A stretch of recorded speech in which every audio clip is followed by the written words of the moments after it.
भगवान प्रवचन माला के आरंभ में कृपा कर हमारी श्रद्धा और नमन स्वीकार करें। पथ के प्रदीप में आपका वचन है। मनुष्य की सबसे बड़ी कठिनाई मनुष्य का अपने प्रति ही अज्ञान है। दिए के नीचे जैसे अंधेरा होता है, वैसे ही मनुष्य उस सत्ता के प्रति अंधकार में होता है जो कि उसकी आत्मा है। हम स्वयं को ही नहीं जानते और तब यदि हमारा सारा जीवन ही गलत दिशाओं में चला जाता है तो आश्चर्य करना व्यर्थ है। भगवान, मिट्टी के दिए तले अंधेरे का इकट्ठा होना तो कुछ समझ में आता है, लेकिन ये आत्मिक दिए के नीचे जो घना अंधकार है उससे हम बिल्कुल अपरिचित हैं। वह क्या है, क्यों है और कैसे दूर हो सकता है, यह हमें विस्तार से समझाने की कृपा करें।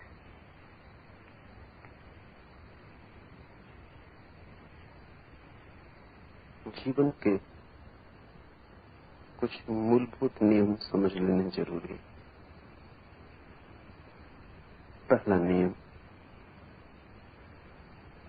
जो हमें मिला ही हुआ है उसे भूल जाना एकदम आसान है। जो हमें नहीं मिला है उसकी याद बनी रहती। अभाव का पता चलता है, खाली जगह दिखाई पड़ती। एक दांत टूट जाए तो जीभ खाली जगह पर बार बार पहुंच जाती। जब तक दांत था शायद कभी वहां न गई। दांत था तो जाने की जरूरत भी न थी। खालीपन अखरता है। आत्मा से तुम सदा से ही भरे हुए हो। ऐसा कभी भी न था कि वो ना हो गई हो। वो दांत टूटने वाला नहीं, वो जगह कभी खाली नहीं हुई। सदा ही आत्मा रही और सदा रहेगी। यही कठिनाई। जिसका कभी अभाव नहीं हो उसका स्मरण नहीं आता। जब तक तुम्हारे पास धन हो तब तक धन की क्या जरूरत। निर्धनता में धन याद आता है। जब तक तुम स्वस्थ हो शरीर का पता भी नहीं चलता। जब बीमारी आती है तब शरीर ही शरीर दिखाई पड़ता है। बीमारी की परिभाषा ही यही है कि जब शरीर का पता चले। स्वास्थ्य की परिभाषा यही है कि जब शरीर का बिल्कुल पता न चले। पूर्ण स्वस्थ व्यक्ति ऐसे होगा जैसे शरीर है ही नहीं। शरीर कभी बीमार होता है, कभी स्वस्थ होता है। आत्मा कभी बीमार नहीं होती, कभी स्वस्थ नहीं होती। आत्मा जैसी है एक रूप वैसी ही बनी रहती। उसका तुम्हें पता कैसे चलेगा? उसकी तुम्हें स्मृति कैसे आएगी? ये पहली कठिनाई। इसलिए जन्म जन्म लग जाते हैं उसे खोजने में जो तुम्हारे भीतर मौजूद है। बड़ा उल्टा लगता है ये कहना कि जन्म जन्म लग जाते हैं उसे खोजने में जिसे खोजने की कोई जरूरत ही न थी, जो सदा ही मिला हुआ था, जिसे तुमने कभी खोया ही नहीं था, जिसे तुम चाहते तो भी खो न सकते थे, जिसे खोने का कोई उपाय ही नहीं।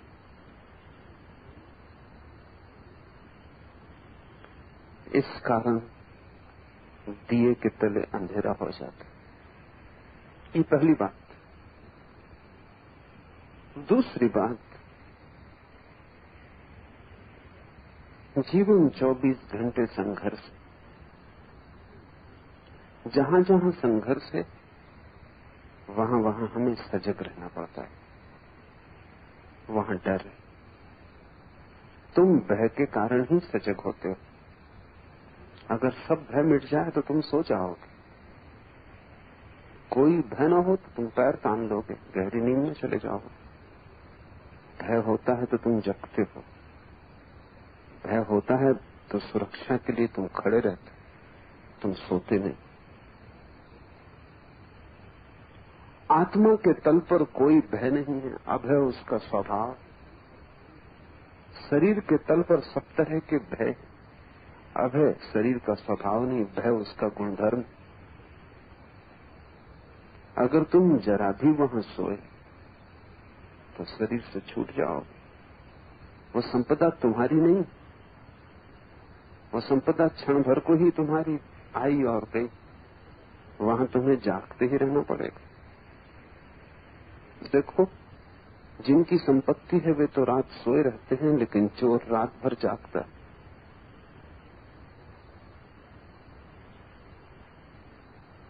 मैंने सुना है एक चोर ने एक बार बहुत धन इकट्ठा कर लिया। चोर अक्सर कर लेते, लेकिन रात वो सोता नहीं था, घूम के चक्कर लगाता। तो उसके मित्रों ने कहा, न समझ, अब तुझे चक्कर लगाने की कोई जरूरत नहीं, रात भर जगने की कोई जरूरत नहीं। चोर ने कहा, पुरानी आदत। और फिर डर भी लगता है कि अगर मैंने चोरी की तो कोई मेरा न ले जाए। चोर सदा भयभीत होता है।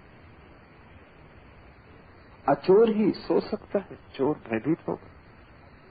उसे अच्छी तरह पता है कि किस तरह दूसरे लोग सो रहे थे तब वो चोरी कर ले गए।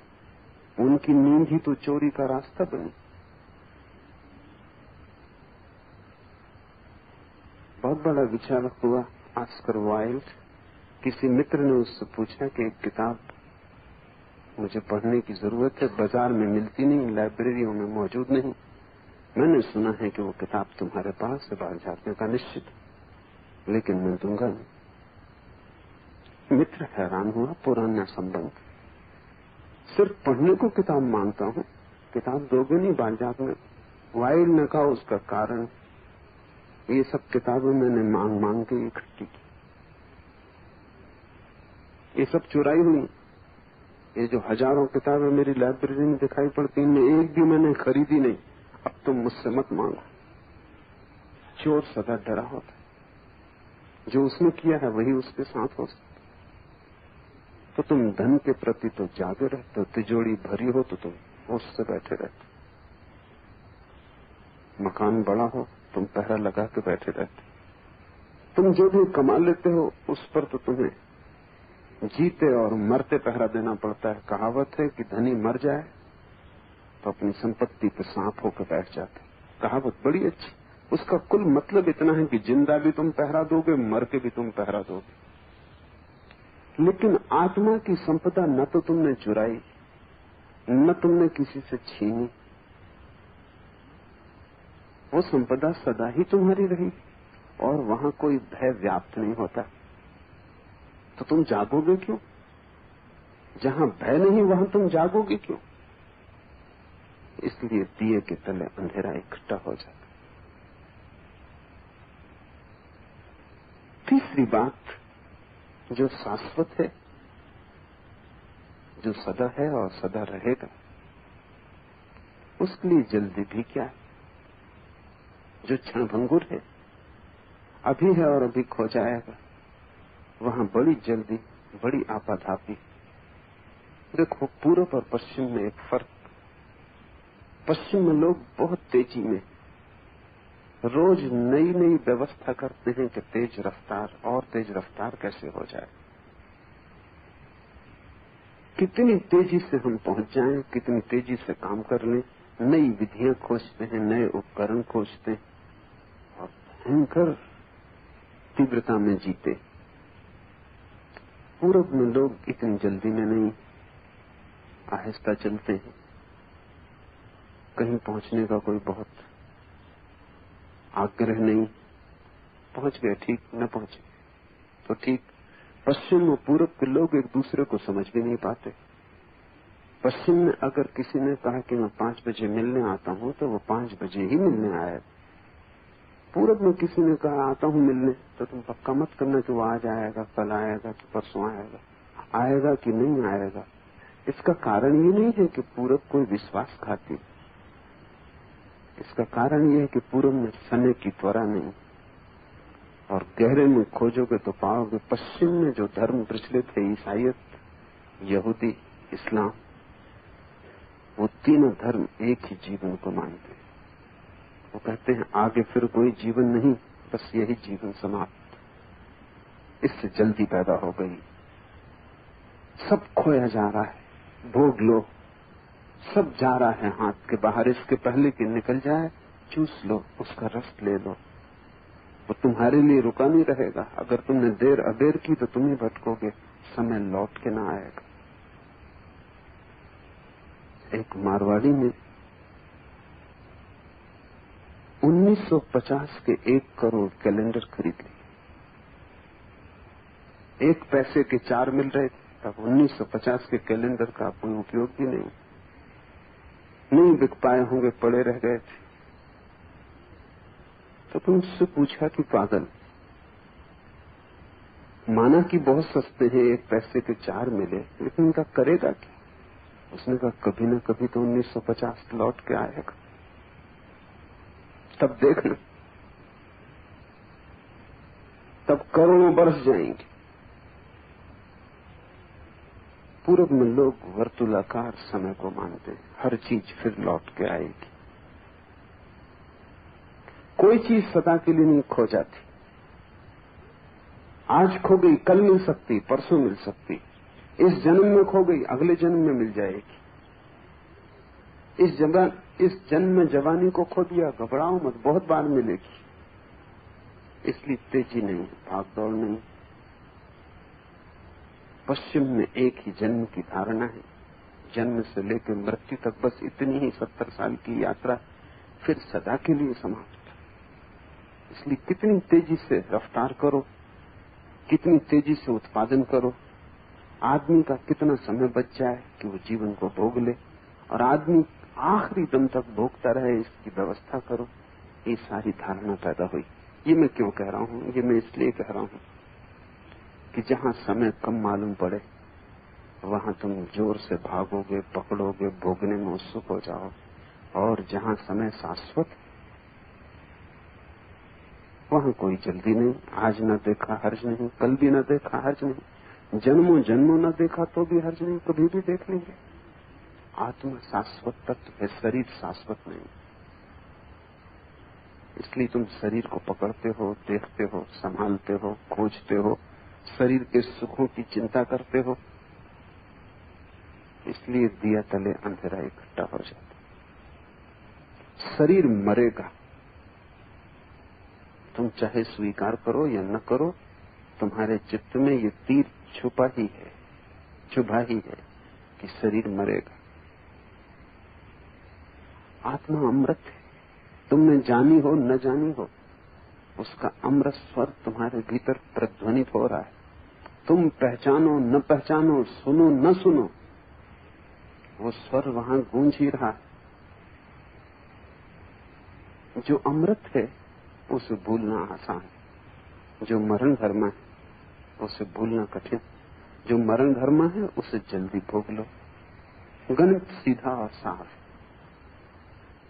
आत्मा अमृत है, शाश्वत है, वो संपदा खोने वाली नहीं, वहां कभी कोई बीमारी प्रविष्ट नहीं होती।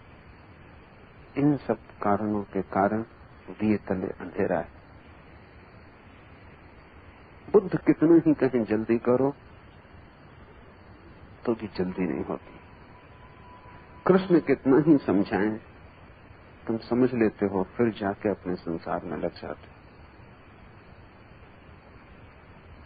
ये बात इतने लोग समझाते, फिर भी समझ में नहीं आती। शरीर के संबंध में कोई भी नहीं समझा रहा है, फिर भी समझ में आता है कि भोग लो, ये धारा सदा न रहेगी।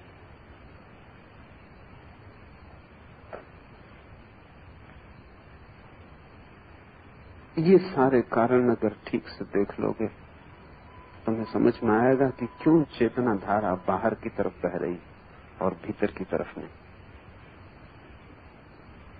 क्यों तुम बाहर की तरफ देख रहे हो और भीतर नहीं। क्यों तुम धन खोज रहे हो, पद खोज रहे हो, संसार खोज रहे हो, आत्मा, परमात्मा, मोक्ष नहीं। ये बिल्कुल स्वाभाविक घटा है। ये दिया तले अंधारा बिल्कुल स्वाभाविक है। ये वैसे ही है जैसे साधारण मिट्टी के दिए के नीचे अंधेरा होता ऐसे ही तुम्हारे नीचे अंधेरा है। ये अंधेरा कब तक रहेगा? जब तक तुमने स्वयं को शरीर माना है, ये अंधेरा रहेगा। जब तक दिया है तब तक अंधेरा रहेगा। ज्योति अकेली हो फिर उसके नीचे कोई अंधेरा नहीं रहेगा। ज्योति सहारे से, थोड़ी देर को सोचो, एक ज्योति मुक्त हो गई अकेली आकाश में, उसके चारों तरफ प्रकाश होगा। लेकिन ज्योति दिए के सहारे, दिया तो ज्योति नहीं, जितनी जगह दिया घेरेगा उतना तो अंधेरे में रहेगी। इसलिए बड़ी विरोधाभासी घटना घटती, दिया सबको प्रकाशित कर देता और खुद अंधेरे में डूबा रह जाता। तुम सबको देख लेते हो, बस खुद ही का दर्शन नहीं हो पाता। तुम सबको समझ लेते हो, बस एक ही अनसमझा रह जाता है, वो तुम स्वयं। तुम सबकी सहायता कर देते हो, बस एक ही असहाय रह जाता है, वो भीतर। तुम चारों तरफ संपत्ति के ढेर लगा लेते हो, बस भीतर एक खालीपन, एक निर्धनता रह जाता। जब तक ज्योति शरीर के सहारे, जब तक तुमने समझा है कि मैं शरीर हूं, जब तक ज्योति को ये भ्रांति है कि वो दिया है, मिट्टी का दिया है, जब तक ज्योति ने साफ साफ नहीं पहचान लिया कि दिया मिट्टी है और मैं मिट्टी नहीं, आत्मा अग्नि धर्मा है, शरीर मिट्टी। तुमने देखा कि अग्नि का एक स्वभाव है कि वो सदा ऊपर की तरफ जाती है, ऊपर ऊपर। तुम दिए को उल्टा भी कर दो तो भी ज्योति ऊपर की तरफ जाएगी। तुम ज्योति को उल्टा न कर पाओगे। अग्नि का स्वभाव है ऊर्ध्वगमन। इसलिए सारे ज्ञान को उपलब्ध व्यक्तियों ने आत्मा को अग्निधर्मा कहा है। इसलिए जरथुस्त्र को मानने वाले 24 घंटे दिए को जलाए रखते हैं मंदिर में। वो सिर्फ इस बात की खबर कि अग्नि तुम्हारा स्वभाव, कि सारी दुनिया में अग्नि की पूजा पैदा हुई। हिंदू सूर्य को नमस्कार करते, वो नमस्कार सिर्फ अग्नि के ऊर्ध्वगामी स्वभाव को। जिस दिन महावीर को निर्वाण उपलब्ध हुआ, उस दिन जैन दीपावली मनाते, महानिर्वाण हुआ।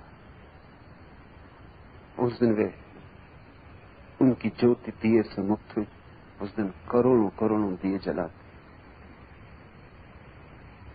हिंदुओं की बजाय जैनों की दिवाली ज्यादा सार्थक है।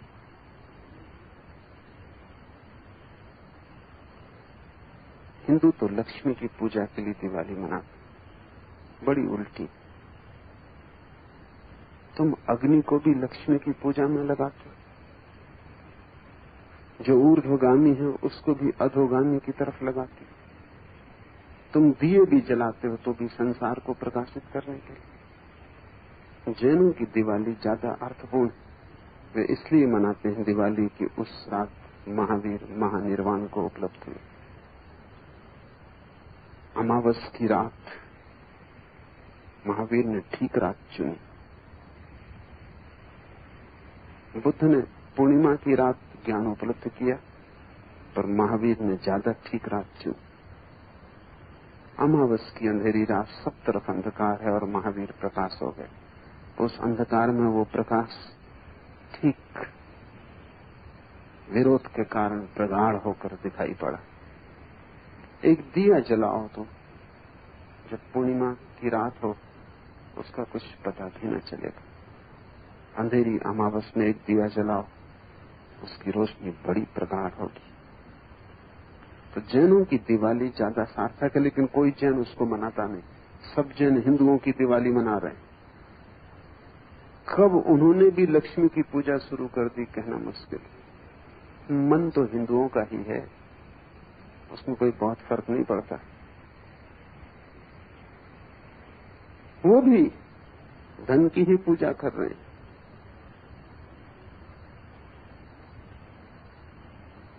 आदमी जैसा है वो सभी चीजों को मिट्टी की तरफ नियोजित कर देता है।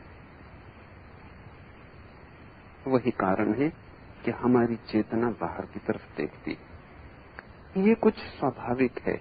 बच्चा पैदा होता है तो स्वाभाविक है कि पहले बाहर देखे। जैसे ही बच्चे का जन्म होता है आंख खोलेगा, बाहर का संसार दिखाई पड़ेगा। कान खोलेंगे, बाहर की ध्वनियां सुनाई पड़ेंगी।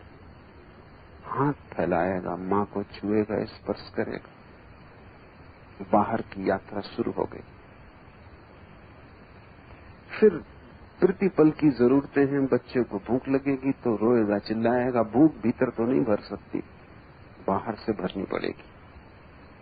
प्यास लगेगी तो रोएगा, पानी तो बाहर से मांगना पड़ेगा, भीतर तो कोई जल के स्रोत नहीं।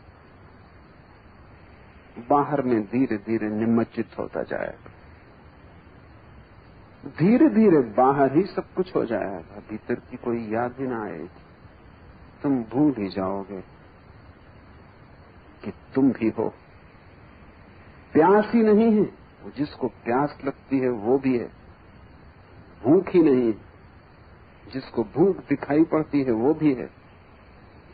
ये हाथ जो तुम्हें छूता है यही नहीं है, तुम ही नहीं हो जिन्हें छूता हूं।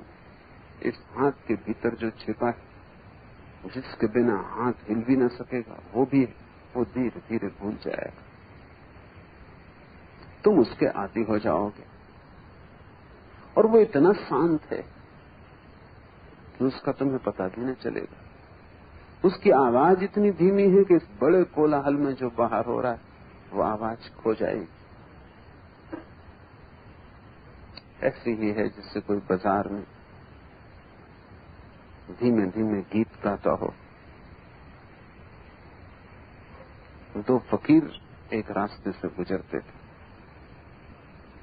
अचानक एक फकीर ने कहा कि सुना, अजान का समय हो गया।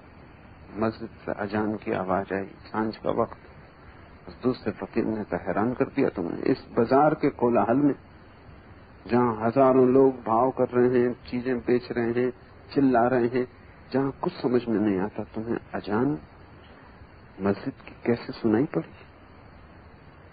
उस दूसरे फकीर ने कहा, जिस तरफ ध्यान लगा हो वो कहीं भी सुनाई पड़ जाएगा। उसने कहा, देख तुझे मैं प्रत्यक्ष प्रमाण देता हूं। खीसे से एक रुपया निकाला, जोर से रास्ते पर पटका, खन्न की आवाज हुई। वो सब जो बड़े शोरगुल मचा रहे थे, दुकानदार, ग्राहक, चिल्लाने वाले, सब एकदम दौड़ पड़े। रुपया, उन सबका ध्यान, आवाज वो कहीं भी लगा रहे हैं लेकिन रुपये पर लगा है। उसी के लिए तो सारी आवाज चल रही। उन्हें अजान सुनाई ना पड़ी, जो कि रुपये की आवाज से बहुत तेज थी। रुपये की आवाज तत्क्षण सुनाई पड़ गई, वहां ध्यान लगा। भीतर तो सतत रुपये के लिए धुन चल रही, उसका जाप चल रहा है। वही तुम्हारा महामंत्र। तुम वही देख पाते हो जिस तरफ तुम्हारी वासना दौड़ रही। तुम वही सुन पाते हो जिस तरफ तुम्हारे कान लगे। तुम वही पकड़ पाते हो जो तुम चाहते हो। एक बड़ा चित्रकार शास्त्रीय चित्रों के संबंध में एक सभा में बोल रहा था। उसने कोई 2 घंटे तक चित्रकला की बड़ी सूक्ष्मतम गहराइयों में प्रवेश किया। चित्रकला के बड़े सूक्ष्म पहलू उघाड़े और समझाए। मंत्र मुग्ध थे लोग। और अंत में उसने पूछा कि कोई सवाल? कुछ पूछने को न था, क्योंकि उसने करीब करीब जो भी पूछा जा सकता था सब कह दिया था। लोग तो चुप रहे, लेकिन एक बूढ़ी औरत खड़ी हो गई। उसने कहा, एक सवाल है, इस फर्श को साफ करने के लिए किस पालिश का उपयोग किया गया? वो जिस हाल में सभा हो रही, इसमें कौन सा तेल लगाया गया कि इतना चमचमाहट मालूम हो रही? चित्रकला की लंबी कथा, चित्रों के रहस्य का सारा निवेदन व्यर्थ गया। ये स्त्री पूरे वक्त फर्श को ही देखती रही होगी और इसने सोचा कि ये आदमी रंगों और चित्रों के संबंध में इतना जानता है कि फर्श पे कौन सा तेल लगा के इसको चमकाया गया है, जरूर जानता होगा। ये औरत घर में फर्श चमकाने में लगी रहती होगी। कुछ औरतें हैं जिनका दिमाग इसी में खराब हो जाए, वो फर्श ही चमकाती रहती, उनको खुद को चमकाने का मौका ही नहीं आता। वो घर की सफाई में लगी रहती, उन्हें भीतर की सफाई का समय ही नहीं मिलता। पर जिस तरफ ध्यान लगा हो वो बात तत्क्षण समझ में आ जाती। तुम चूंकि बाहर की तरफ ध्यान लगाए हुए हो, बाहर समझ में आता है। कब तुम भीतर की तरफ ध्यान लगाओगे, क्या होगा? क्या बुद्ध पुरुष तुम्हें भीतर की तरफ ध्यान लगवा सकते हैं? अगर लगवा सकते तो ये बात कभी की घट गई होती। कोई तुम्हारे ध्यान को भीतर की तरफ नहीं लगवा सकता जब तक कि तुम बाहर से ऊब ना जाओ, जब तक कि तुम बाहर से ऐसे विपन्न ना हो जाओ, इतने क्षुब्ध ना हो जाओ, बाहर इतना व्यर्थ ना दिखाई पड़ने लगे कि तुम खुद ही पूछो कि कोई और यात्रा भी है, कि बाहर की यात्रा समाप्त हुई। लेकिन अभी वो घड़ी नहीं आई, अन्यथा तुम भीतर झांक के देख लेते। मेरे पास लोग आते, वो कहते हैं बड़ी कठिनाई है ध्यान लगाने में। कठिनाई जरा भी नहीं, अभी बाहर की वासना नहीं मरी, वही कठिनाई। और समाज ने जैसा तुम्हें ढांचा दिया है उसमें वो बाहर की वासना मर नहीं पाती। इसे थोड़ा समझना, ये थोड़ा कठिन। समाज ने तुम्हें जो ढांचा दिया है उसके कारण बाहर की वासना न तो तृप्त हो पाती है और न मर पाती। तृप्त हो जाए तो मर जाए, क्योंकि सभी तृप्ति तुम्हें उबा जाती।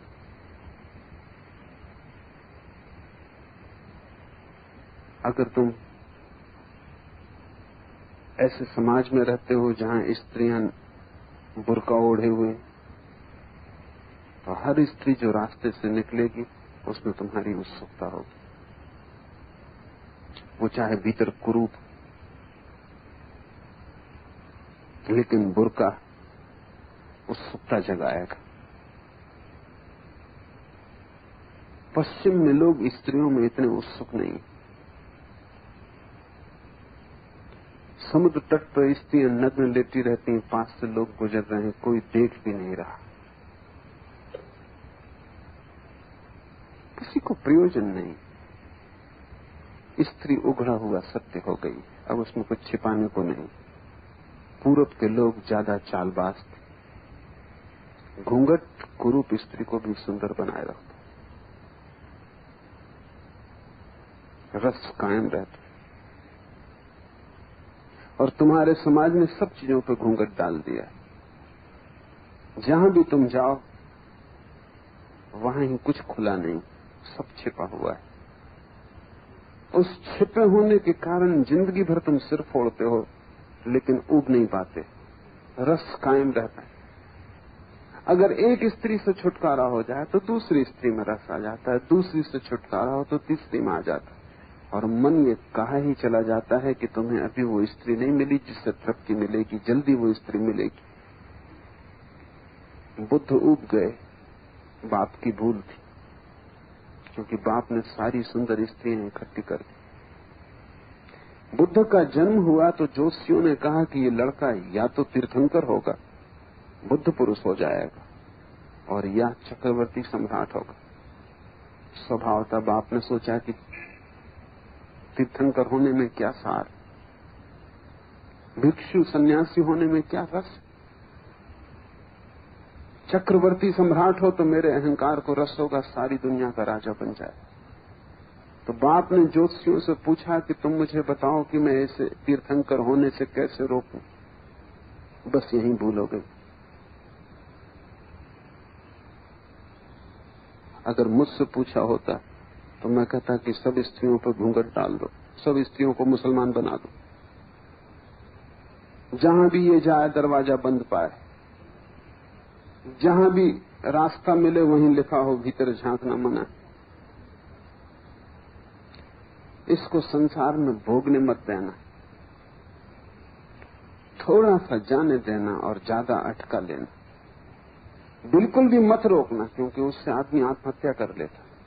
इसे इतना तो भोजन देते ही रहना कि जिंदा रहे, लेकिन पूरा भी मत दे देना, क्योंकि पूरा मिलते से आदमी ऊब जाता। आधे आधे में लटकाए रखना।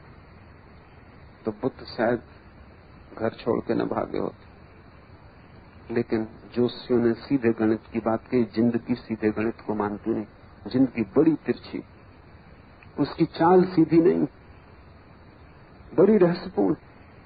वो गणित जैसी 2 और 2 4 होते हैं ऐसी नहीं, कभी कभी 2 और 2 3 होते हैं, कभी 2 और 2 5 होते हैं, कभी 2 और 2 कितना ही जोड़ो जुड़ते ही नहीं। जिंदगी बड़ी रहस्यपूर्ण है, पहेली भरी। जोशियों ने कहा कि सब सुंदरतम स्त्रियां इकट्ठी कर दो राजमहल में, इसे कोई कमी न रहने दो। न रहेगी कमी, न दौड़ेगा खोज में। इसके आसपास साधारण लोगों को आने ही मत दो। न ये कभी बीमार को देखे, न कभी बूढ़े को देखे, न कभी मुर्दे को देखे, क्योंकि न जीवन में मृत्यु दिखाई पड़ेगी, न सवाल उठेगा। न सवाल उठेगा, न ये खोज पे जाएगा। इसके बगीचे के फूल पत्ते भी सूखने के पहले अलग कर दो, क्योंकि हो सकता है पूछे कि फूल कैसे सूख गया। शायद उससे संकेत मिल जाए और पूछने लगे, क्या मैं भी आज जो फूल जैसा खिला हूं कल फूल जैसा सूख जाऊंगा? तो इसे सूखे फूल मत देखने दो। सर्दी का अलग महल बनाओ जहां गर्मी रहे, गर्मी का अलग महल बनाओ जहां सर्दी रहे, वर्षा के लिए अलग इंतजाम करो। तो बुद्ध के पिता ने 3 महल बनाए, उनमें तीनों में अलग अलग आयोजन किया। बुद्ध जवान हो गए तब तक उन्होंने बूढ़ा आदमी नहीं देखा, बीमार आदमी नहीं देखा, मुर्दा नहीं देखा। उन्हें पता ही नहीं था कि कोई मरता है। फूल सूखने के पहले हटा दिए जाते, पत्ते गिरने के पहले तोड़ दिए जाते, और समस्त सुंदरतम लड़कियां सारे राज्य के उनके आसपास इकट्ठी कर दी। बस यही उपद्रव हो गया। वो ऊब गए जल्दी ही। मन हर चीज से ऊब जाता है, संसार से नहीं ऊब पाता, क्योंकि संसार तुम्हें मिल ही नहीं पाता। ऊबोगे कैसे? धनी ऊब सकता है, धन से गरीब कैसे ऊबेगा? गरीब को तो रस बना रहता। समाज ने ऐसा ढांचा बनाया है जिसमें तुम्हें जरा जरा सी बूंद टपकती मिलती जीवन की। कभी तुम भरपेट नहीं जीवन को ले पाते। भरपेट ले लो, छुटकारा हो जाए।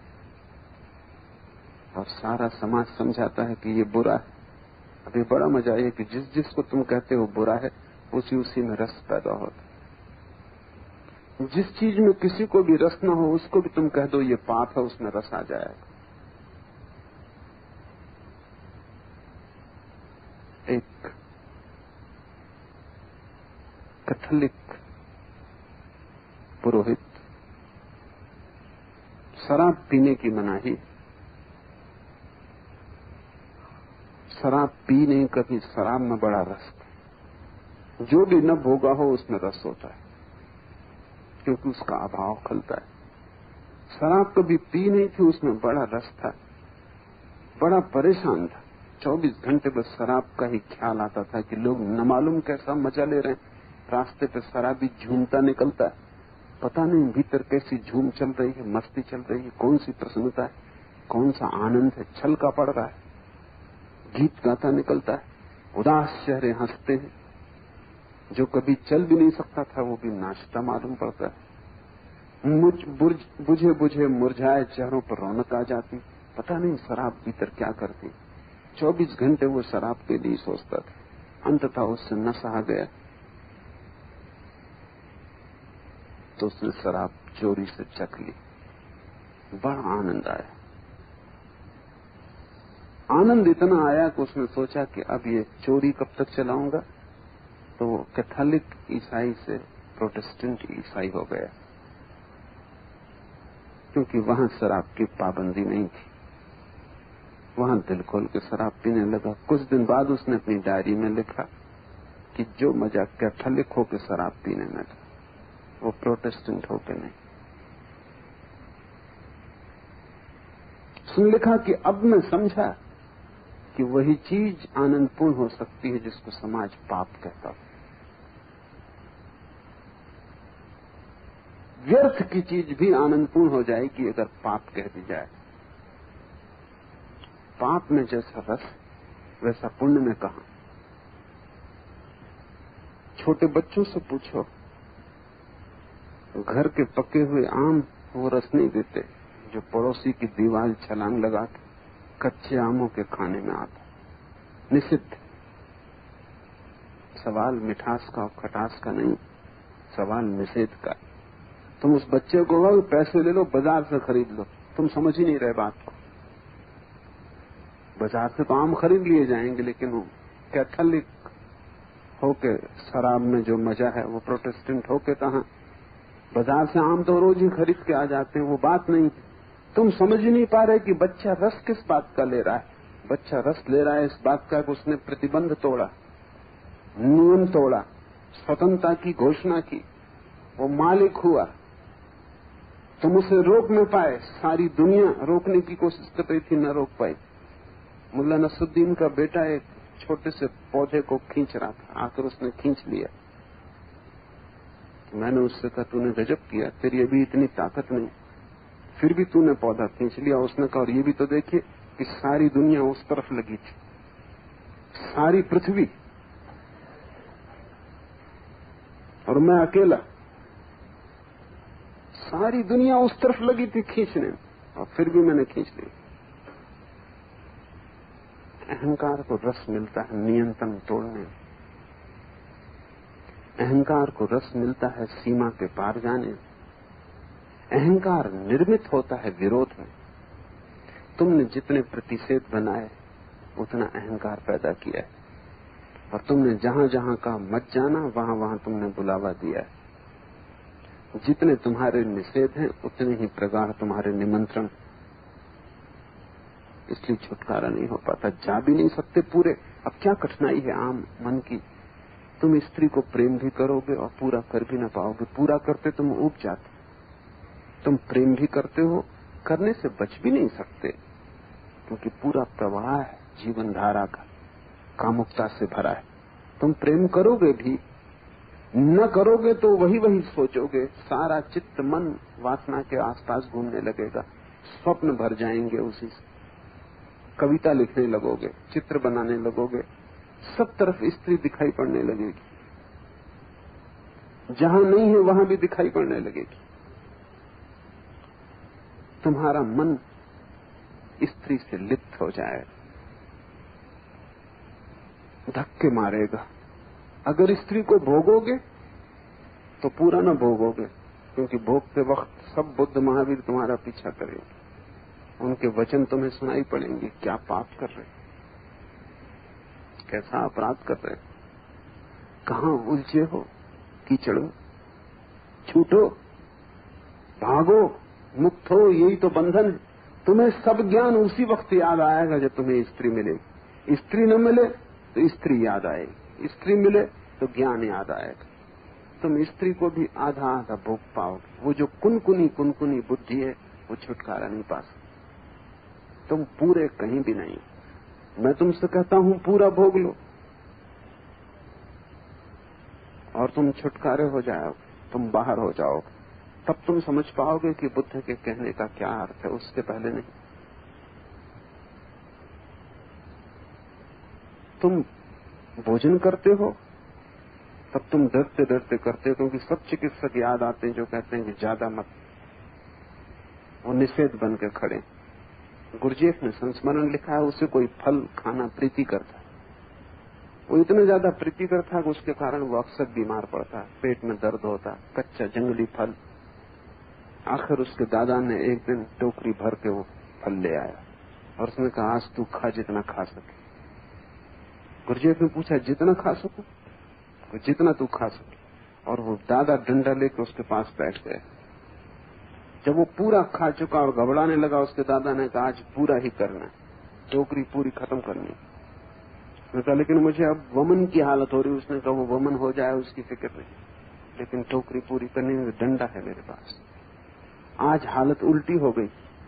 रोज डंडा फल न खाने के लिए था कि फल खाया कि डंडा पड़ा, आज डंडा फल खाने के लिए। उसका मन भागने लगा। वो खा रहा है लेकिन फल बेस्वाद मालूम पड़ने लगा। वो खा रहा है लेकिन फल अब तिक्त हो गया। वो खा रहा है लेकिन अब उल्टी आने की हालत पैदा हो गई। और दादा है कि डंडा हिला रहा है कि तू इस टोकरी को पूरा कर। किसी तरह उसके दादा ने टोकरी पूरी करवा दी। गुरजीएफ ने लिखा है फिर 70 साल जिया, फिर भूल के वो फल मैंने, वो मुझे दिखाई भी पड़ जाए तो मेरे पेट में दर्द होता, क्योंकि वमन हुई, दस्त लगे, कोई 8 दिन तक तकलीफ रही, बुखार रहा, लेकिन उस फल से छुटकारा हो गया। गुरजीएफ का दादा बुद्ध के बाप के ज्योतिषियों से ज्यादा होशियार और कुशल थे। तुम्हें जीवन में ऊब नहीं आई,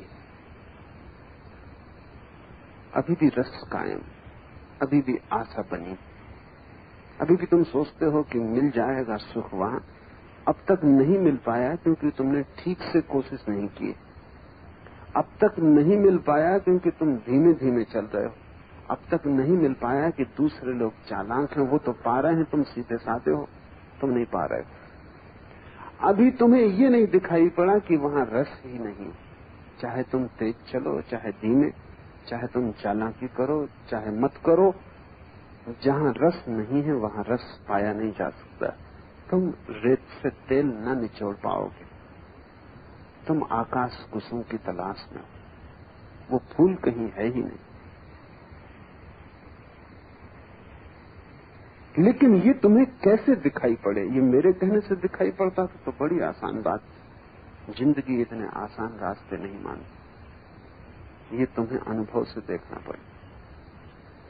तुम्हें पीड़ा से गुजरना ही होगा।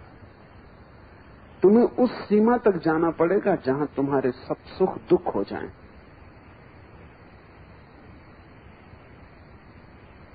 इसे स्मरण रखो, जहां तुम्हारे सब सुख दुख हो जाएं, वहीं संन्यास का जन्म, और वहीं से दिए के नीचे का अंधेरा मिटना शुरू होता, क्योंकि तब रोशनी भीतर लौटने लगती है।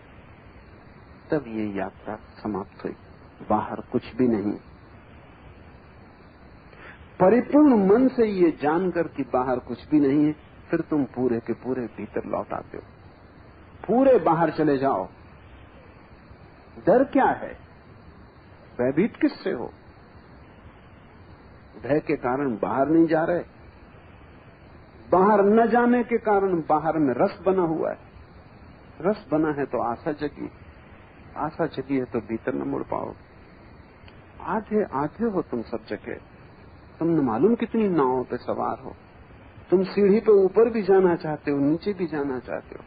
तुमने एक पैर नीचे की तरफ रखा हुआ है, एक पैर ऊपर की तरफ रखा हुआ है। तुम्हारा जीवन बड़े व्यर्थ के संकट में अटका हुआ है। मैं तुमसे कहता हूं तुम्हें पाप में रस है, तुम पूरे पापी हो जाओ, तुम उसमें ही पूरे डूबो। अभी तुम पुण्य की चिंता छोड़ दो, लेकिन तुम अपने को ही धोखा देते हो। तुम कहते हो कि दोनों संभालना ज्यादा ठीक है। थोड़ा पुण्य भी संभाले रखो, थोड़ा पाप भी संभाले रखो। वैश्या के घर भी जाते रहो, मंदिर में दान भी करते रहो, शराब भी पीते रहो, मंदिर में जाके कसमे भी खाते रहो। संकल्प करते रहो कि अगले वर्ष सब ठीक कर लेंगे, सब छोड़ देंगे।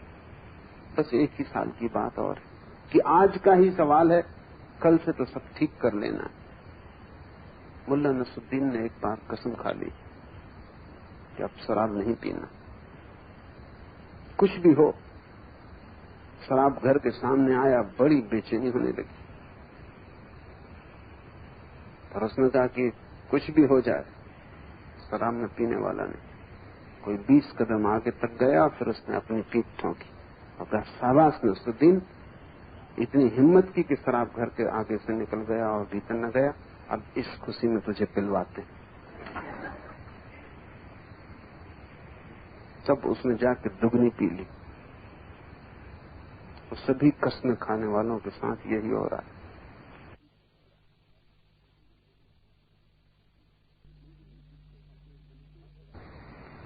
मंदिर में कसम खाते हो ब्रह्मचर्य की, उसी क्षण स्त्री इतनी सुंदर दिखाई पड़ने लगती जितनी कसम के पहले न थी। तुम्हारी कसमें भी स्वाद को जगाने का उपाय तो नहीं। स्त्री में रस खोरा होता है तो तुम ब्रह्मचर्य की कसम खा लेते, उससे रस वापस लौट आता।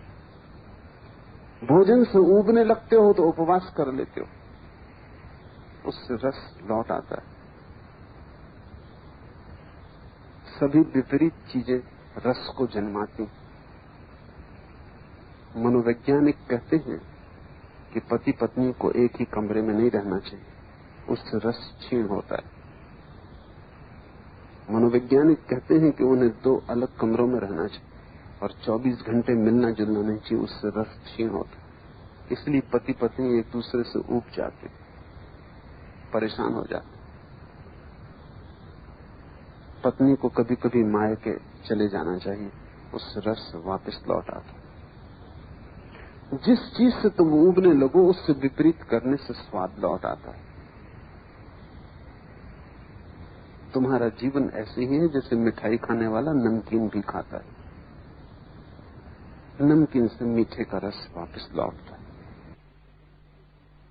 विपरीत से जीभ साफ हो जाती।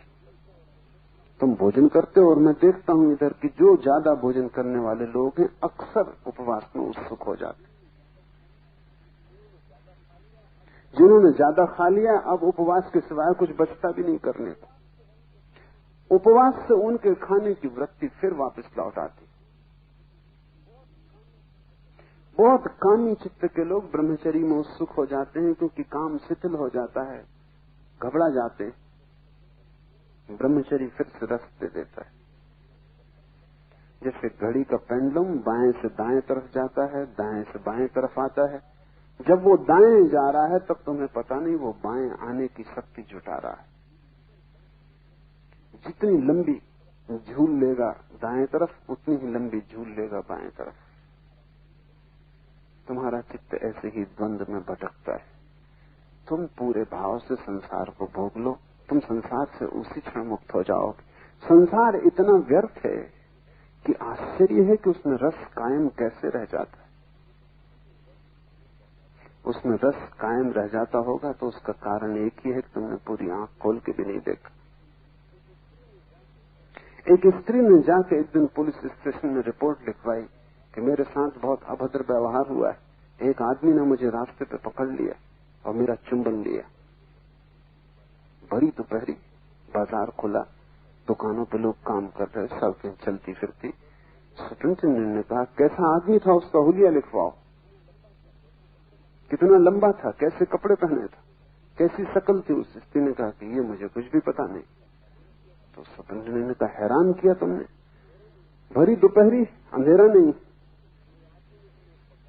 कोई आदमी ने तुम्हें पकड़ा, चुंबन लिया और तुम ये भी ना देख पाई कि उसकी शक्ल कैसी है, कपड़े क्या पहने, ऊंचाई लंबाई क्या है। उस स्त्री ने कहा बात यह है कि जब भी कोई मेरा चुंबन लेता तो मैं आंख बंद कर लेती। स्त्रियां अक्सर कर लेती।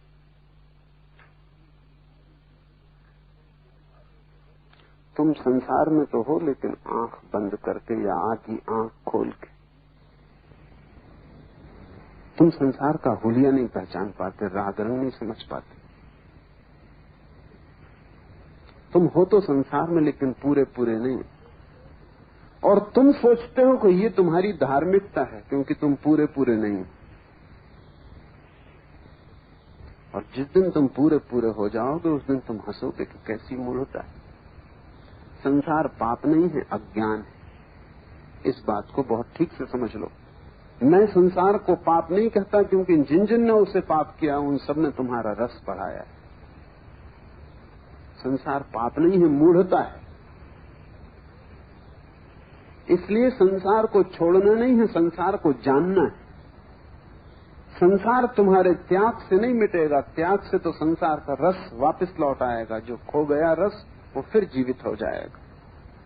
संसार त्याग से नहीं मिटेगा, संसार ज्ञान से मिटेगा। ये बहुत क्रांतिकारी फर्क है। संसार अगर पाप है तो उसे तोड़ने में तुम्हारा अहंकार बढ़ता है, और जिससे तुम्हारा अहंकार बढ़ता है तुम उससे कैसे छूटोगे। मैं तुमसे कहता हूं कि संसार मूढ़ता है, उससे अहंकार बढ़ाने का कोई भी कारण नहीं, उससे तुम सिर्फ मूढ़ सिद्ध होते हो। उससे सिर्फ इतना ही पता चलता है कि तुमने आंख खोल के देखा भी नहीं कि संसार की हुलिया क्या है, धन क्या है, ये संसार क्या है। तुम पुलिस थाने में भला रिपोर्ट लिखाने पहुंच गए हो, तुम भला किसी सदगुरु के पास पहुंच गए हो, कहते हो छुटकारा दिलाओ संसार से, लेकिन कोई तुम्हें छुटकारा नहीं दिला सकता तुम्हारी खुली आंखों के अतिरिक्त। भरपूर नजर से इसे देख लो। आंख बंद क्यों करते हो? पर आंख बंद करने के पीछे जाल। सबने समझाया है कि बेकार है, तुम्हारी खोपड़ी में ये विचार बैठ गए कि संसार बेकार है, क्या भोगना। तो जब तुम भोगते हो आंख बंद कर लेते हो, इसलिए पूरा भोग नहीं पाते। पूर्ण भोग त्याग बन जाता है। तुम्हें जिस चीज में रस हो तुम किसी की मत सुनना, तुम उस रस को पूरा ही कर लेना। जिस दिन तुम पूरा करोगे उस दिन तुम पाओगे कि तुम कैसी व्यर्थता में लगे थे। संसार व्यर्थ हो जाए तत्क्षण अंतरयात्रा शुरू हो जाती। तब मिट्टी का दिया बेकार हुआ, तब रोशनी सब तरफ गिरती, दिए के नीचे का अंधेरा मिटता है। इसे समस्त ज्ञानियों ने आत्मज्ञान क्या कहा है, लेकिन आत्मज्ञान के पहले एक शर्त, और वो है संसार ज्ञान। संसार एक विद्यापीठ है, एक अनुभव का विस्तार। उस अनुभव को तुम कच्चा कच्चा क्यों लेते हो? उसे पकने क्यों नहीं देते कि वो खुद गिर जाए? कच्चे फलों को तोड़ना पड़ता है, तोड़ने से फल को भी घाव लगता है, वृक्ष को भी घाव लगता है। पके फल चुपचाप गिर जाते, उन्हें तोड़ना भी नहीं पड़ता। आज ही सुबह में देख रहा था, बादाम के वृक्ष पर पत्ते पक गए। पका पत्ता ऐसा गिरता है कि वृक्ष को भी पता नहीं चलता, पत्ते को भी पता नहीं चलता, चुपचाप गिर जाता, कहीं कोई घाव नहीं छूटता। जिस दिन संसार का ज्ञान ठीक ठीक हो जाता है, पक गए। और पका हुआ त्याग ऐसा है जैसे पका हुआ पत्ता, पका हुआ वृक्ष, कहीं कोई खबर नहीं होती। तब तुम जाकर शोरगुल न मचाओगे कि मैंने त्याग कर दिया, ये तो कच्चे टूट गए फलों का लक्षण। तब तुम जाकर डंडी न पीटोगे गांव में कि देखो मैंने त्याग कर दिया। तब तुम किसी से न कहोगे कि मेरी शोभा यात्रा निकालो कि मैंने त्याग कर दिया, देखो मैंने सब संसार छोड़ दिया। अगर सच में ही तुम्हें अनुभव हो गया कि संसार व्यर्थ है, तो क्या तुम कहोगे कि मैंने उसे छोड़ दिया? क्या तुम्हारे भीतर त्याग की अस्मिता निर्मित होगी? तुम रोज अपने घर के बाहर कचरा फेंकते हो, क्या तुम मोहल्ले में जाकर खबर करते हो कि कचरे का त्याग कर दिया? आज फिर किया, फिर से छोड़ा। अगर तुम ऐसा करोगे तो मोहल्ले के लोग तुम्हें विक्षिप्त समझेंगे। मोहल्ले के लोग समझेंगे कि कचरा भी छोड़ते हो, उसका अर्थ हुआ कि कचरे में बड़ी पकड़। जब भी तुम किसी त्यागी को पाओ जो त्याग में रस ले रहा हो, तो समझना कि अधूरा छूट गया, कच्चा टूट गया, और जो कच्चा टूटा है उसे वापस लौटना पड़ेगा। पके बिना छुटकारे का कोई मार्ग नहीं।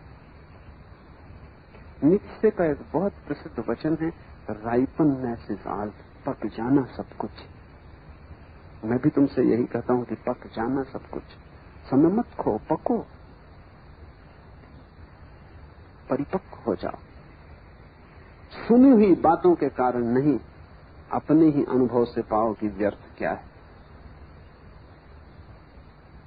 तब छोड़ना भी नहीं पड़ता। तुम्हें पता भी नहीं चलता कब छूटना शुरू हो गया। व्यर्थ छूटता चला जाता है।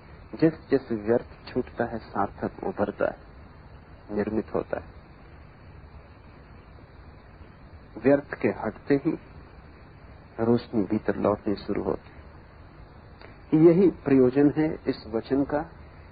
मनुष्य की सबसे बड़ी कठिनाई मनुष्य का अपने प्रति ही अज्ञान। दिए के नीचे जैसे अंधेरा होता है, वैसे ही मनुष्य उस सत्ता के प्रति अंधकार में है जो कि उसकी आत्मा है। हम स्वयं को नहीं जानते, और तब यदि हमारा सारा जीवन ही गलत दिशाओं में चला जाए तो आश्चर्य करना व्यर्थ। तुम गलत कामों को तो बदलने की कोशिश करते हो, लेकिन तुम ये कभी नहीं देखते कि गलत काम तुमसे पैदा हो रहे हैं। तुम एक गलत काम को बदलोगे, तुमसे दूसरा गलत काम पैदा हो जाए। मेरे पास लोग आते हैं, वो कहते हैं मुझे सिगरेट पीनी छोड़नी। मैं उनसे कहता हूं कि सवाल तुम्हारा है, तुम्हारी सिगरेट पीना छोड़ा दूंगा, कल तुम इसकी जगह कोई और परिपूरक खोजोगे, तम्बाकू खाओगे, सूंघनी सूंघोगे, तुम कुछ ना कुछ करोगे। क्योंकि सवाल सिगरेट पीने का नहीं है, ये सिगरेट पीना ऊपर से आ गया कृत्य नहीं, तुम में लगा फल। इसको तुम तोड़ दो, दूसरा फल लगेगा। तुम अपने कृत्यों को बदल के क्या करोगे? तुम अपने आत्मा को जानने की कोशिश करो। जिस दिन तुम अपने को जानोगे, तुम्हारे कृत्य बदलने शुरू हो जाएंगे। लेकिन अक्सर लोग कृत्य को बदलने में लगते हैं क्योंकि वो आसान, उसमें कोई अड़चन नहीं। तुम 7 बजे सो के उठते हो, 5 बजे उठ सकते हो, 2-4-8 दिन परेशानी होगी। अगर जिद्दी स्वभाव के हुए, थोड़ी लठ प्रकृति के हुए, 2-4-8 दिन में 5 बजे उठने लगोगे। थोड़ी हठवादिता रही, दम्भी आदमी हुए, उठने लगोगे 5 बजे। लेकिन तुम ही तो उठोगे ना 5 बजे। 7 बजे तुम उठते थे, 5 बजे भी तुम ही उठोगे। जल्दी उठने से क्या फर्क हो जाएगा? लेकिन तुम सोचते हो जाएगा। मुल्ला नसरुद्दीन एक लड़की के प्रेम में था। सभी प्रेमी अपने प्रेम की प्रशंसा करते। उस लड़की से कह रहा था कि सुबह उठते ही तेरा नाम लेता। तो उस लड़की ने कहा, यही तो तुम्हारा भाई कहता। नसरुद्दीन ने कहा, लेकिन एक बात ख्याल रखना, मैं उससे पहले सो के उठता। पहले सो के उठ के भी तुम नाम लोगे भगवान का, इससे क्या फर्क पड़ता है? 7 बजे लेते कि 5 बजे लोगे, तुम ही लोगे ना। 7 और 5 से तुम में क्या फर्क पड़ता है?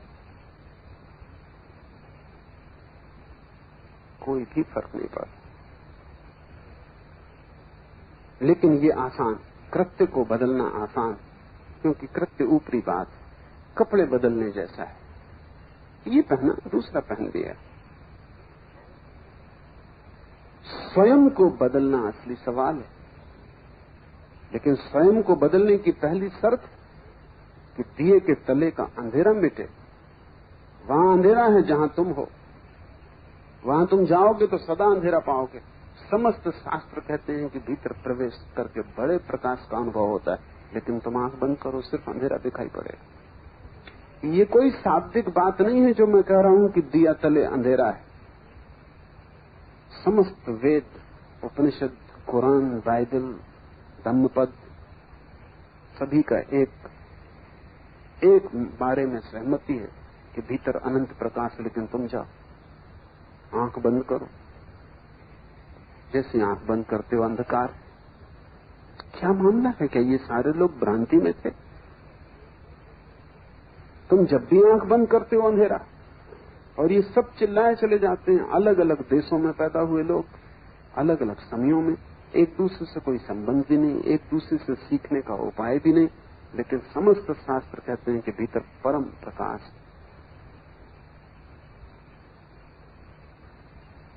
थोड़ा सोचना कि क्या होगा कारण। परम प्रकाश भीतर है, लेकिन अभी तुम जहां खड़े हो वहां अंधेरा पड़ रहा है।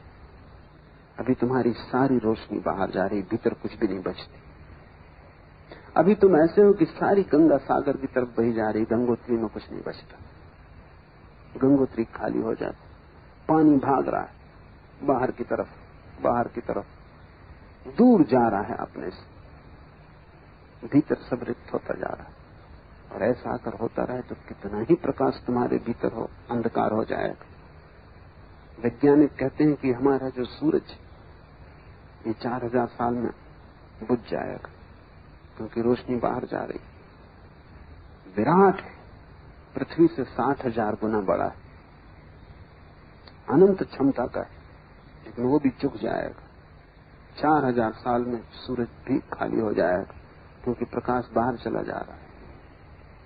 तुम सूरज से भी बड़ी क्षमता के हो। कबीर ने कहा है जैसे हजारों सूरज एक साथ जल जाएं, ऐसा वहां प्रकाश है, लेकिन वो भी चुका देते हो। बाहर बाहर बाहर खाली होते जाते। जिस जैसे खाली होते वैसे वैसे दीनता लगती। बच्चे को देखो, बड़े भाव से भरा हुआ पैदा होता, जैसे सम्राट। और बूढ़े को देखो, थका हारा टूट गया। जिब्रान की छोटी सी कहानी है। एक लोमड़ी सुबह सुबह उठी, उसने अपनी छाया देखी। सुबह का सूरज उग रहा था, उसकी छाया बहुत बड़ी थी। उसने कहा आज तो एक ऊंट मिले खाने को तभी हल होगा। इतनी बड़ी छाया, एक ऊंट से कम में पेट न भरेगा। फिर दोपहर तक उसने ऊंट की तलाश की। अब लोमड़ी को कहीं ऊंट मिले, और मिल भी जाए तो लोमड़ी करेगी क्या। लेकिन दोपहर तक भूखी हो गई, थक गई। फिर उसने दोबारा नीचे छाया की तरफ देखा, सूरज सिर पे आ गया। अब छाया बहुत छोटी पड़ रही थी। उसने कहा कि अब तो एक चींटी भी मिल जाए तो भी काफी। सभी बच्चे ऐसे भरे हुए पैदा होते। सुबह छाया बड़ी लंबी पड़ती, बूढ़े होते होते सब सिकुड़ जाता है। ऊंट की आशा लेके चलते हैं, चींटी भी मिलती नहीं। अब तो एक चींटी भी मिल जाए तो बहुत। सुबह ऊंट भी मिलने से काम चलने वाला नहीं था। सभी बच्चे बड़ी महत्वाकांक्षा लेके संसार में चलते हैं, और सभी बूढ़े सिर्फ टूटे हुए खिलौने लेकर समाप्त होते। सब सपने पैरों तरह रुंधे हुए, सब इंद्रधनुष टूटे हुए। बूढ़े की असली पीड़ा न तो बुढ़ापा है न मृत्यु। बूढ़े की असली पीड़ा है सब सपनों का टूट जाना। सब महत्वाकांक्षाएं व्यर्थ सिद्ध हुई। जो भी पाना चाहा वो व्यर्थ गया। मिला तो भी व्यर्थ गया, न मिला तो भी व्यर्थ गया। जीवन बड़ा अनूठा है। यहाँ सभी हार जाते हैं, जीतता यहाँ कोई भी नहीं। जो जीते हुए दिखाई पड़ते हैं वे भी हार जाते हैं। जो हारे हुए हैं वे तो हारे हुए हैं ही। यहाँ पराजित और विजेता सब बराबर हो जाते हैं। मृत्यु जैसी समाजवादी और कोई घटना नहीं। वो बिल्कुल परम साम्यवादी, सबको बराबर कर देती। सब लिखा पढ़ा साफ हो जाता। जैसे जैसे जीवन उतरने लगता है वैसे वैसे लगता है सब व्यर्थ गया। इसके पहले अगर तुम सजग हो जाओ कि ये जीवन का स्वभाव ही व्यर्थ जाना, बाहर तुम संपदा को पा ही ना सकोगे। और तुम जो भी खोजोगे, अगर भीतर तुम गलत हो तो तुम्हारी सब खोज गलत होगी। यात्रा पथों का सवाल नहीं है, यात्री का सवाल है। मुझसे लोग पूछते हैं कि सही मार्ग क्या है। उनसे कहता हूं तुम मार्ग की फिक्र छोड़ो, सही यात्री गलत मार्ग से भी पहुंच जाएगा, और गलत यात्री सही मार्ग पर भी क्या करेगा। तुम्हारी आंख में अगर नशा हो तो तुम जो भी देखोगे, जहां भी देखोगे, सब गलत होगा। मुल्ला नसरुद्दीन और उसका जुड़वा भाई, दोनों का जन्मदिन था। तो दोनों ने सोचा जाएं किसी होटल में, खाएं पिए मौज करें। दोनों ने एक से कपड़े पहने, एक से टाई लगाई, एक से रंग का कोट, एक से जूता, एक से रुमाल खोसा। दोनों पहुंचे, मिठाई खाई, भोजन किया, शराब गृह में पहुंचे। एक से गिलासों में एक सी शराब बुलाई। एक शराबी सामने बैठा, आंखें मीर मीर के उनको देखने लगा। कई बार आंखें मीर के देखा तो नसरुद्दीन हंसा। उसने कहा कि परेशान ना हो, नशे के कारण तुम्हें गलत दिखाई पड़ रहा है ऐसा मत सोचो, या एक का दो दिखाई पड़ रहा है ऐसा भी मत सोचो। हम दो जुड़वा भाई हैं। उस शराबी ने फिर से आंख मेरी और कहा कि तुम चारों। उसको 4 दिखाई पड़ रहे हैं। तुम्हारी आंख में अगर मोह, तुम जहां भी देखोगे वहीं संसार है। संसार नहीं है सवाल, मोह सवाल है। तुम परमात्मा को भी देखोगे वहां भी संसार दिखाई पड़े। तुम्हारी आंख से मोह खो जाए, तुम जहां भी देखोगे पाओगे परमात्मा है। असली सवाल क्या है ये नहीं है बाहर, असली सवाल कौन है भीतर। किस रास्ते से जाते हो? व्यर्थ, हिंदू की, मुसलमान की, ईसाई की, बौद्ध की, जैन, सब व्यर्थ। रास्ता सवाल नहीं, यात्री सवाल है। तुम हो असली सवाल। और तुम्हारी दो स्थितियां हैं। एक तो स्थिति है कि प्रकाश बाहर जाता हुआ, भीतर अंधेरा, और दूसरी स्थिति है प्रकाश भीतर आता हुआ और भीतर कोई अंधेरा नहीं। जिस दिन तुम भीतर प्रकाश से भर जाते हो, उस दिन तुम जहां भी जाओगे वहीं प्रकाश। उस दिन तुम जहां भी जाओगे वहीं परमात्मा है। उस दिन तुम जहां देखोगे वहीं ब्रह्म। उस दिन तुम जहां झांकोगे वहीं उसे पाओगे। जीसस ने कहा है, तोड़ो लकड़ी को और पाओगे तुम मुझे, उठाओ पत्थर को, मैं ही छिपा हूं। लेकिन ये किसके लिए कहा है? तुम लकड़ी तोड़ोगे, ईश्वर को पाओगे? कुछ भी ना पाओगे, लकड़ी और टूट गई। पत्थर उठाओगे, ईश्वर को दबा हुआ पाओगे? असंभव। तुम जहां भी जाओगे, जो तुम्हारी दशा है उसी की प्रतिध्वनि पाओगे। संसार दर्पण, तुम अपने को ही देखोगे और कुछ देखने का उपाय नहीं। और दर्पण को तोड़ने में मत लग जाओ, उससे कोई फर्क न पड़ेगा। मैंने सुना है एक कुरूप स्त्री थी, वो जहां भी दर्पण देखती तोड़ देती। लोग उससे पूछते कि ऐसा तू क्यों करती? तो वो कहती, क्योंकि दर्पण के कारण मैं कुरूप हो जाती। दर्पण किसी को कुरूप नहीं करते। दर्पण तो वही झलका देते हैं जो तुम हो। तुम्हारे सब संबंध, पत्नी, पति, बेटे, पिता, माँ, मित्र, शत्रु, समाज, संसार, तुम्ही को झलकाता है। सभी दर्पण। जहां जहां तुम देखते हो कुरूपता, वहीं से तुम भागते हो, दर्पण तोड़ते हो। दर्पण तोड़ने से क्या होगा? अपने को बदलो। लेकिन अपने को बदलने का स्मरण ही तब आता है जब रोशनी भीतर की तरफ जानी शुरू हो जाती। दो यात्राएं हैं प्रकाश की, या बाहर की तरफ या भीतर की तरफ। और जो गहनतम घटना घटती है वो ये कि जैसे ही प्रकाश भीतर आना शुरू होता है, जैसे तुम आंख बंद करते हो और ध्यान भीतर आता है। कब आएगा ध्यान भीतर? जब बाहर कोई वासना न हो। वासना ध्यान को आकर्षित करती, वो ध्यान का ऑब्जेक्ट, विषय वस्तु बन जाती। उपवास करो, भोजन पे ध्यान जाएगा। कभी नहीं जाता था भोजन पे, उपवास के दिन भोजन पे जाएगा। मंदिर में बैठो, ध्यान दुकान पे जाएगा। क्यों ऐसा होता?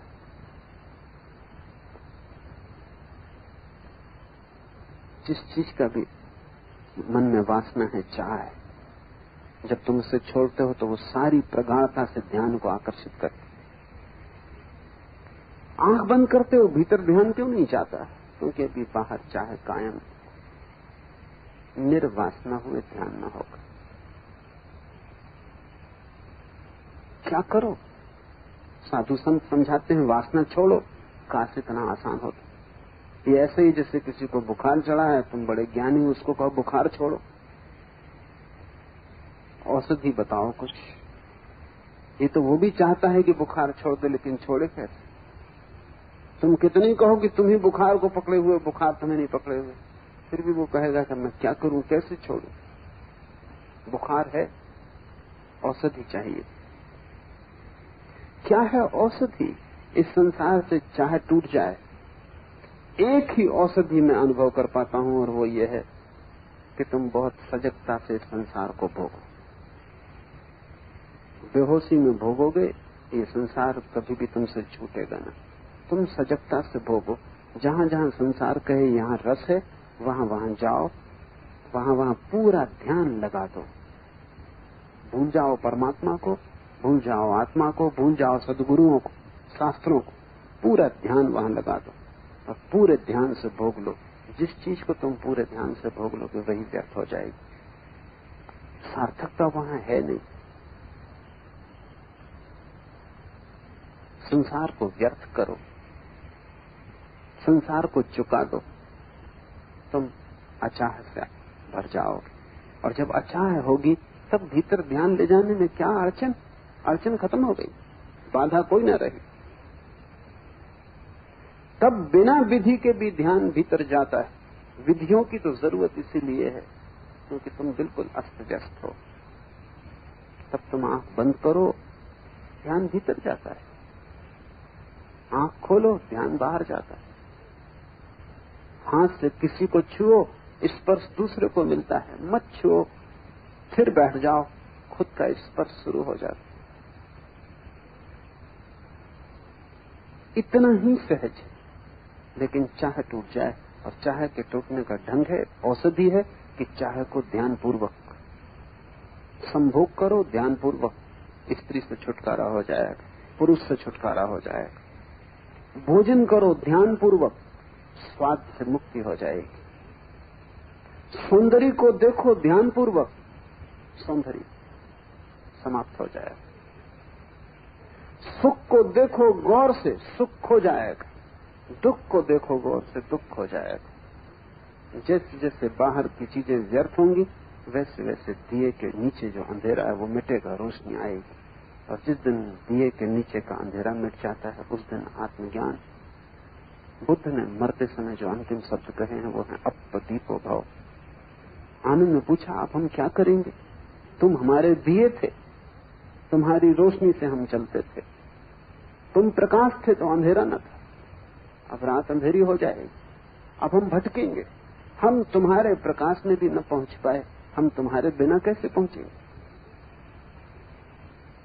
तुम बुझे जा रहे हो, हमारा क्या होगा? बुद्ध ने कहा, अपदीपो भव, अपने दिए बनो आनंद। और दूसरे की रोशनी से कोई कभी नहीं पहुंचा, क्योंकि दूसरे की रोशनी भी बाहर पड़ सकती है। तुम्हारे भीतर तो सिर्फ तुम्हारी रोशनी ही पड़ सकती। मैं कितना ही प्रकाश करूं वो तुम्हारे चारों तरफ होगा, तुम्हारे भीतर नहीं जा सकता। मैं कितना ही समझाऊं वो समझ तुम्हारे चारों तरफ से तुम्हें घेर लेगी, तुम्हारा वातावरण बन जाएगी, तुम्हारे चारों तरफ एक आभा का मंडल बन जाएगी, लेकिन भीतर नहीं जाएगी। भीतर तो तुम्हारा ही ज्ञान स्फुरित होगा, तुम्हारी ही आत्मा जलेगी, तुम्हारा ही दिया जलेगा। तभी वो दिया जल ही रहा है, सिर्फ उसके नीचे अंधेरा है। अंधेरे के कारण मैंने तुम्हें बताया, एक एक कारण को तोड़ते चलो। सबसे बड़ा कारण यह है कि तुम्हारा रस अभी संसार में कायम। तो मैं नहीं कहूंगा तुमसे कि रस कायम रहते हुए तुम भीतर मुड़ो, तुम कभी न मुड़ पाओगे। तुम इस रस को विरस कर डालो। और विरस करने का मेरा प्रयोग बिल्कुल भिन्न है जो तुम्हें दूसरों ने समझाया है। दूसरों ने समझाया है कि विरस कर डालो, मतलब समझो ऐसा कि इसमें कोई रस नहीं, विचार करो इसमें कोई रस नहीं। मैं तुमसे नहीं कहता कि विचार करो, मैं कहता हूं ध्यान करो। सोचो मत कि रस नहीं, सिर्फ ध्यान को गड़ा के देखो। अगर रस है तो मिल जाएगा, रस नहीं है तो मिल जाएगा। अब तक संसार में जिन्होंने ध्यान से देखा, जिन्होंने बाहर ध्यान से देखा, उन्होंने पाया कि वहां सब असार। ये असार की प्रतीति तुम्हारी अंतर यात्रा का द्वार बन जाए, रोशनी भीतर आ जाए, तुम रोशनी के एक भीतरी वर्तुल बन जाओ। फिर तुम्हारे जीवन में कुछ गलत ना होगा, तुम जो भी करोगे वो ठीक। लोग कहते हैं कि साधु वो है जो ठीक करता है, जो ठीक ठीक करता है सब काम, जिसका सब व्यवहार सम्यक, वो साधु है। मैं नहीं कहता, मैं तो कहता हूं साधु जो करता है वही सम्यक व्यवहार, वही ठीक ठीक व्यवहार। व्यवहार से कोई साधु नहीं होता, साधु से व्यवहार जन्मता है। आचरण तो तुम ठीक ठीक कर सकते हो, बिल्कुल राम जैसा, लेकिन तुम राम ना हो जाओगे, तुम ज्यादा से ज्यादा रामलीला के राम रहोगे। यही तो बेचैनी है। इतने साधु संत, इतने रामकृष्ण चारों तरफ मौजूद, उनमें अधिकतर अभिनेता हैं, उनकी मंच बड़ी है, वो किसी थिएटर में नहीं कर रहे हैं काम, लेकिन थिएटर में आचरण में सब कुछ है, भीतर वो भी परेशान है, साध लिया है सब, जैसे तोते ने कंठस्थ कर लिया हो। एक आदमी एक तोते को बेचने गया, एक सर्कस में पहुंचा, उसने सर्कस के मैनेजर को कहा कि सिर्फ 20 रुपए दे दें, और ये तोता असाधारण, इस तरह बोलता है कि कभी कोई तोता नहीं बोला।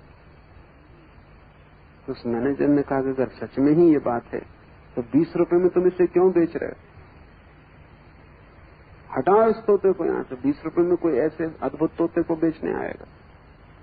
तोता एकदम उछला अपने पिंजड़े में और उसने कहा महाशय जल्दी मत करें, मैं सच में ही ऐसा तोता हूं, और इस आदमी से बुरा आदमी खोजना मुश्किल है जो मेरा मालिक है। इसने मेरे कारण लाखों रुपए कमाए। हिटलर, मुसोलिनी, चर्चिल, रूजवेल्ट सभी ने मुझे प्रशंसा के पत्र दिए, जगह जगह मुझे स्वर्ण पदक मिले, इसने सब बेच खाए।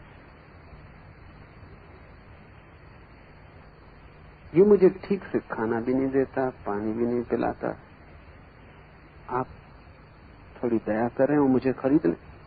चौंक गया वो मैनेजर तो सर्कस का, ऐसी भाषा जैसे ठीक काशी से शिक्षित पंडित हो, शुद्ध और इतनी संगत।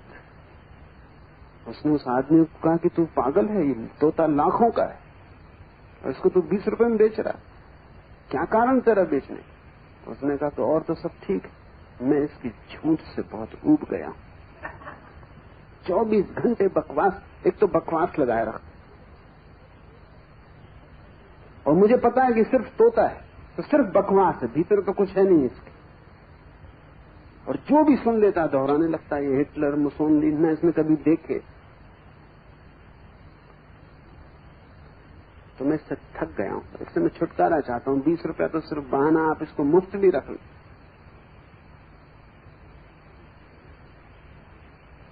तुमने कभी अपने मन की तरफ ख्याल किया कि मन क्या है इस तोते से ज्यादा है?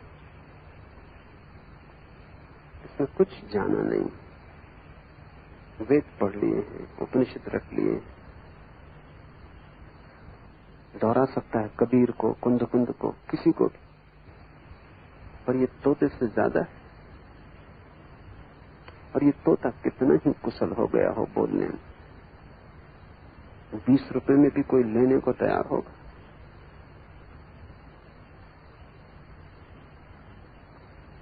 लेकिन आश्चर्य कि तुम इससे अभी तक उबे नहीं, और इसकी झूठों से भी तुम उबे नहीं।